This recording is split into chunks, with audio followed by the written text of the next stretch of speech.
வணக்கம் நண்பர்களே. இந்த ஒரு வீடியோ பதிவில் என்ன பார்க்க போகிறோம் அப்படின்னு பார்த்தீங்கன்னா, நம்ம வந்துட்டு புதுசாக கறிக்கு குட்டி வாங்கி வளர்க்குறோம். அதை பற்றின தகவல் வந்து போன ஒரு வீடியோவில் நம்ம தெரியப்படுத்தியிருந்தோம். எத்தனை குட்டி வாங்கியிருந்தோம், எவ்வளோ ரூபாய்க்கு வாங்கியிருந்தோம், எப்படி குட்டியெல்லாம் வாங்கியிருந்தோம் அப்படின்ட்டு. இந்த ஒரு வீடியோ பதிவில் என்ன பார்க்க போகிறோம் அப்படின்னு பார்த்தீங்கன்னா, நம்ம அந்த குட்டிகளுக்கு அடர் தீவனை வந்து எப்படி நம்ம ரெடி பண்ணுறோம் அப்படின்றத பற்றி தான் இந்த வீடியோ ஃபுல்லாக பார்க்க போகிறோம். அதுக்கு முன்னாடி நம்ம சேனலை சப்ஸ்கிரைப் பண்ணிக்கோங்க. கூடவே பெல் பட்டனை கிளிக் பண்ணி அதில் ஆல் வர ஐக்கனை ப்ரெஸ் பண்ணிக்கோங்க. அப்போ தான் நம்ம போடக்கூடிய ஒவ்வொரு விஷயமும் உங்களுக்கு நோட்டிஃபிகேஷனில் வரும். நம்ம சேனலில் என்ன மாதிரி வீடியோலாம் நம்ம வந்து போட்டுக்கிட்டு இருக்கோம் அப்படின்னு பார்த்தீங்கன்னா, ஆடு மாடு கோழிகளை பற்றின தகவல் வந்து நம்ம ஷேர் பண்ணிக்கிட்டு இருக்கோம். இந்த வீடியோவில் ஃபுல்லாக நம்ம என்ன பார்க்க போகிறோம் அப்படின்னு பார்த்தீங்கன்னா, 26 குட்டிகளுக்கு நம்ம தீவனம் ரெடி பண்ண போகிறோம். அதை பற்றின முழு தகவல் வந்து அந்த வீடியோவில் பார்க்க போகிறோம். வீடியோவை ஸ்கிப் பண்ணாமல் பாருங்கள். அடர் தீவனம் வந்து கறிக்குட்டிகளுக்கு மெயினாக, அதாவது நம்ம என்ன கான்செப்டில் குட்டி வளர்க்குறோம் அப்படின்னு பார்த்தீங்கன்னா, ஒரு 90 நாளில் நம்ம குட்டியெல்லாம் வந்து கொடுக்குற மாதிரி பார்த்துக்கிட்டு இருக்கோம். அதுக்காக ஃபஸ்ட்டு வந்து நம்ம இந்த அடர் தீவன முறையை தேர்ந்தெடுத்திருக்கோம். இதில் வந்து நீங்கள் பார்த்தீங்கன்னா, உளுந்தங்குருணை இல்லை கெடா குருணை அப்படின்னு கூட சொல்லுவாங்க சில ஏரியாவில். நீங்கள் உளுந்தங்குருணை கேட்டு கடைகளில் வாங்கிக்கோங்க. இது வந்து ஒரு 50 கிலோ நீங்கள் எடுத்துக்கோங்க. அதாவது 26 குட்டிகளுக்கு இது போதுமான தீவனமா வாழ்நாள் முழுவதும் அப்படின்னு கேட்டிங்கன்னா கண்டிப்பாக கிடையாது. நம்ம வளர்க்கக்கூடிய அந்த 90 நாள் அல்லது ஒரு 100 நாளுக்கு நம்ம வந்து குட்டி தீவனம் தீர கொடுத்துக்கிட்டே இருக்கணும். இது வந்து ஃபஸ்ட்டு ஒரு பீரியடுக்கு கொடுக்கக்கூடிய தீவனம் தான். இது எத்தனை நாள் வரும் அப்படின்றது வந்து ஒரு குட்டியை பொறுத்து அளவு மாறும். நீங்கள் வந்து ஒரு குட்டிக்கு வந்து ஸ்டார்டிங்கில் வந்து ஒரு 50, 60 அப்படியே 100, 150 இப்படி கொண்டு போனால் நல்லது. குட்டியோட தரத்தை பொறுத்து ஒரு 13 கிலோ 12 கிலோ இருக்கிற குட்டிகளுக்கு தாராளமாக ஒரு 100 கிராம் நீங்கள் கொடுக்கலாம்.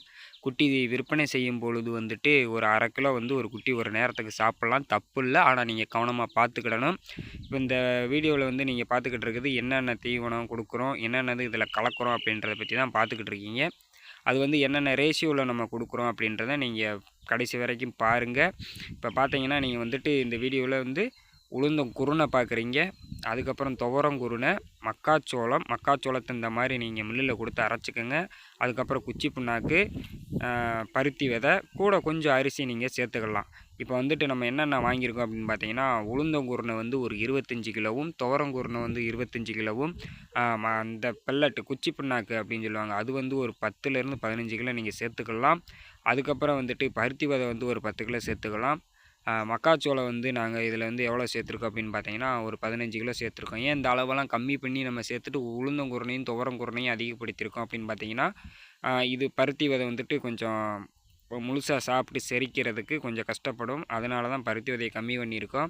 அடுத்தடுத்து குட்டி அடுத்தடுத்த தீவனங்கள் ரெடி பண்ணும்போது, ஒரு எக்ஸாம்பிளுக்கு நீங்கள் பார்த்தீங்கன்னா, ஒரு எடுத்துக்காட்டுக்கு இந்த தீவனம் வந்து ஒரு 10 நாளைக்கு வருது அப்படின்னா, அந்த 10 நாளில் வந்து குட்டிகள் வந்து லைட்டாக சாப்பிட்டு பழகிக்கிறோம். அதுக்கப்புறம் நீங்கள் 10 நாள் கழித்து நீங்கள் இன்னும் கொஞ்சம் சேர்த்துக்கலாம். எது சத்து அதிகமாக இருக்கோ அந்தந்த பொருளை வந்து நீங்கள் சேர்த்துக்கலாம்.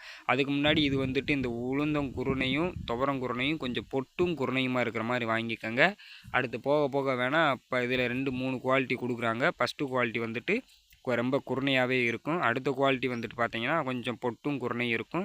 அதுக்கடுத்த குவாலிட்டி வந்து ரொம்ப பொட்டாக இருக்கும், மாவு தூசி அப்படின்ற மாதிரி சொல்லுவாங்க.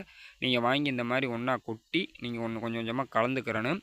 பருத்தி விதை வந்து ஆரம்பத்தில் நீங்கள் அளவாகவே போடுங்க, அதிகமாக போட வேண்டாம். நீங்கள் அடுத்தடுத்து குட்டி தீவனம் சாப்பிட்டு பழகிருச்சு அப்படின்னீங்கன்னா தாராளமாக 50 கிலோ உளுந்தங்குருணையும் 50 கிலோ இது துவரங்குருணையும் 50 கிலோ மக்காச்சோளமும் நீங்கள் கொடுக்கலாம். இது 3மே 50 கிலோ இருக்கலாம், தப்பு இல்லை. குட்டிகளுக்கு நீங்கள் தீவனத்தை ஃபீடரில் போடும்போது அளவை குறைச்சி மட்டும் போட்டுக்கோங்க. அதுக்கப்புறம் நீங்கள் இந்த 50 கிலோவுக்கு வந்து நீங்கள் பருத்தி விதை எவ்வளோ கொடுக்கலாம் அப்படின்னு பார்த்தீங்கன்னா, குறைஞ்சது ஒரு 15லேருந்து 20 கிலோக்குள்ளேயே கொடுங்க. ஏன்னா பருத்தி விதை தான் அதிகமாக தெரியும். நீங்கள் கம்மியாக போட்டாலே பருத்தி விதை தான் அந்த தீவனம் ஃபுல்லாகவே தெரியும். அதனால் ஒரு 20 கிலோ சேர்த்துக்கோங்க. 50 இது ஒரு 20 120 கிலோ ஆச்சு. அதுக்கப்புறம் நீங்கள் வந்து மக்காச்சோளம் தாராளமாக 50 கிலோ உடச்சி கொடுக்கலாம். அதுவும் சேர்த்திங்கன்னா மொத்தம் 170 கிலோ வந்து உங்களுக்கு இந்த மாதிரி ரெடி ஆயிரும். அதுக்கப்புறம் பார்த்தீங்கன்னா அந்த குச்சி புண்ணாக்கு அது ஒரு 30 கிலோ சேர்த்துக்கோங்க. அப்போ 170 30 நீங்கள் வந்து ஒரு 200 கிலோ ரெடி பண்ணிடலாம். அதுக்கப்புறம் அதில் வந்துட்டு ஒரு 25 கிலோ அரிசி சேர்த்துக்கிறலாம். அந்த அரிசி வந்துட்டு கிடைச்சா சேர்த்துக்கோங்க, கிடைக்கலாட்டி விட்டுருங்க. ஆனால் சேர்த்துக்கிட்டால் நல்லது. இந்த மாதிரி நீங்கள் அரிசி சேர்த்துக்கிட்டால் என்ன நல்லதுன்னு பார்த்தீங்கன்னா, அதுலேயும் ஒரு சத்து வந்து அதிகமான தன்மையில் இருக்குது அப்படின்னு சொல்லுவாங்க. எந்தெந்த தீவனத்தில் என்னென்ன சத்து இருக்குது அப்படின்றத அடுத்தடுத்த வீடியோ பதிவில் பார்க்கலாம். வீடியோ பிடிச்சா லைக் பண்ணுங்கள், ஷேர் பண்ணுங்கள், கமெண்ட் பண்ணுங்கள்.